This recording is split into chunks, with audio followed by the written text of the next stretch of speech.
Hello అందరికి. ఈరోజు మనం మాట్లాడుకోబోయేటువంటి టాపిక్ వచ్చేసి యమకంటక.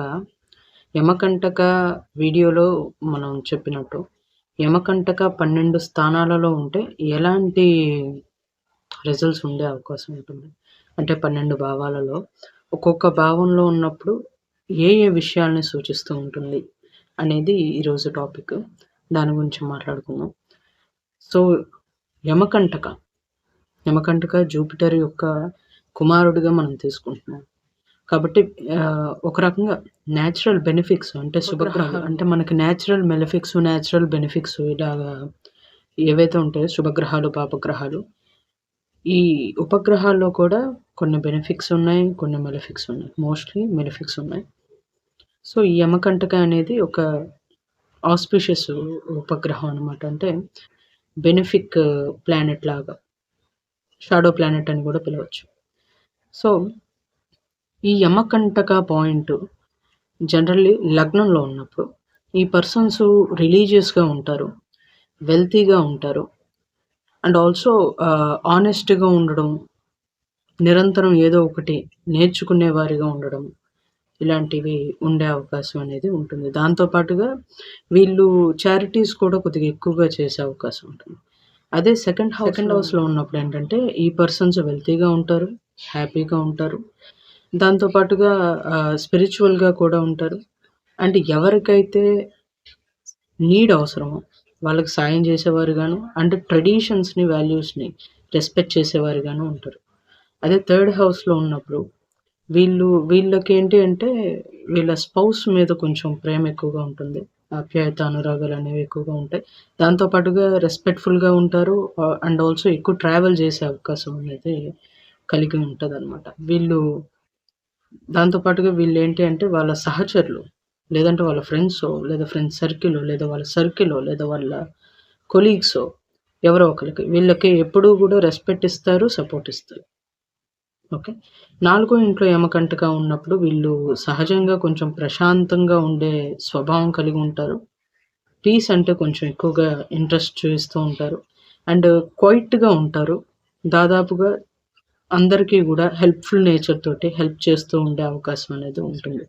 అండ్ ఆల్సో మంచి స్థలాలు, ఫిక్స్డ్ ఎసెట్స్ కలిగి ఉండే అవకాశం కూడా ఉంటుంది. 5వ ఇంట్లో కనుక యమకంటక ఉంటే వీళ్ళేంటంటే వీళ్ళ దగ్గర చాలా టాలెంట్స్ ఉంటాయి, and also intelligent fellows, and వీళ్ళు చాలా ఎఫెక్షనేట్గా ఉంటారు. దాంతోపాటు రిలీజియస్ యాక్టివిటీస్ ఏవైతే ఉంటాయో వీటిల్లో ఇంట్రెస్ట్ ఎక్కువగా ఉంటుంది. అంటే వీళ్ళకి ఎక్కువగా మంత్రాల గురించి అవగాహన అయినా ఉంటుంది, లేదు అంటే వీళ్ళు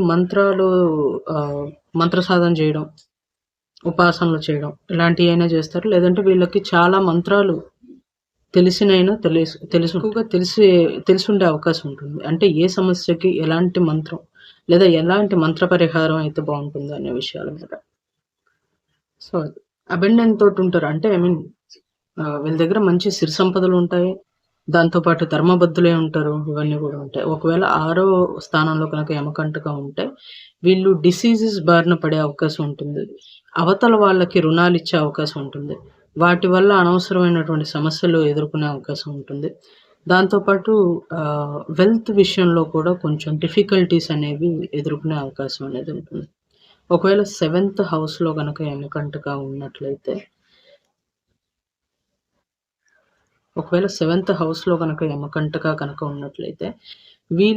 వీళ్ళ స్పౌస్ తోటి కొంచెం ఇబ్బందులు పడే అవకాశం ఉంటుంది, పిల్లల విషయంలో ఇబ్బందులు పడే అవకాశం ఉంటుంది, వేస్ట్ చేసే అవకాశం ఉంటుంది. అది ఎలాంటిదైనా, ఎలాంటి సపోర్ట్ అయినా, ఎలాంటి రిసోర్స్ అయినా వాటిని వేస్ట్ చేసుకునే అవకాశం ఉంటుంది. వీళ్ళ లెగసీ అంటే వీళ్ళ వంశం అనేది ముందుకెళ్ళడంలో కొంచెం సమస్యలు ఉంటాయి, అండ్ స్పౌస్ని కోల్పోయే అవకాశం అయినా, లేదంటే స్పౌస్తో కొంచెం ఇబ్బందులైనా కలిగి ఉండే అవకాశం ఉంటుంది, అండ్ కొంచెం అన్‌హ్యాపీగా ఉండే అవకాశం అనేది ఉంటుంది. ఒకవేళ 8th హౌస్లో కనుక యమకంటక ఉన్నట్లయితే వీళ్ళకి ఇంట్యూషన్ పవర్ చాలా బాగుంటుంది. ఇంట్యూషన్ పవర్ బాగుంటుంది, వీళ్ళు పీస్ఫుల్గా ఉంటారు, ఆస్ట్రాలజర్స్ అవ్వే అవకాశం ఉంటుంది, ఇన్హెరిటెన్స్ వచ్చే అవకాశం ఉంటుంది, వీళ్ళు జెంటల్గా ఉంటారు, చాలా కాలం మంచి ఆయుష్ కలిగి ఉండే అవకాశం కూడా అంటే మంచి ఆయుష్ను కూడా కలిగి ఉంటారు అని చెప్పచ్చు.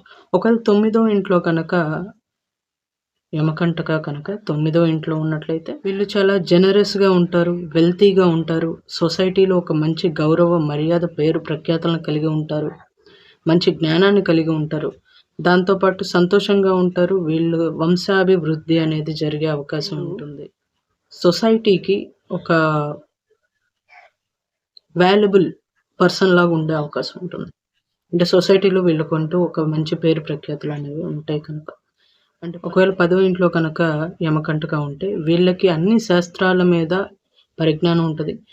లాని ఫాలో అవుతారు. అంటే నీతిని, న్యాయాన్ని, ధర్మాన్ని పాటిస్తూ ముందుకెళ్ళడం, పాటిస్తూ జీవన విధానాన్ని ప్లాన్ జేసుకోవడం. వీళ్ళు కొంచెం ఆర్టిస్టిక్‌గా కూడా ఉండే అవకాశం ఉంటుంది. అండ్ వీళ్ళకి రిలీజియన్ విషయాల మీద అది ఉపనిషత్తులు గానివ్వండి, లేదంటే శాస్త్ర పరిజ్ఞానం కానివ్వండి, వేటి మీదైనా సరే ఒక మంచి అవగాహన అనేది ఉండే అవకాశం అయితే ఉంటుంది వీళ్ళకి. 11థ్ హౌస్‌లో ఉంటే ఏంటి అంటే, వీళ్ళు మంచి రిలేషన్‌షిప్స్‌ని ఎంజాయ్ జేస్తారు. దాంతో పాటు పెద్ద లార్జ్ సర్కిల్స్‌లో మంచి రెస్పెక్ట్ అనేది ఉంటుంది వీళ్ళకి.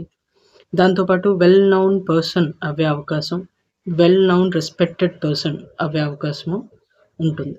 ఇక 12వ ఇంట్లో కనుక యమకంటక ఉంటే వీళ్ళు ఎక్కువగా అధిక ఖర్చులు చేస్తూ ఉంటారు. ఫైనాన్షియల్‌గా కొంచెం ఇబ్బంది పడుతుంటారు. అంటే చుట్టాలు, బంధువులు వీళ్ళ పట్ల కొంచెం అమర్యాదగా ఉండే అవకాశం అనేది ఉంటుంది. కొంచెం కష్టమైనటువంటి పరిస్థితులు ఎదుర్కోవాల్సినటువంటి పరిస్థితి ఏర్పడే అవకాశం ఉంటుంది.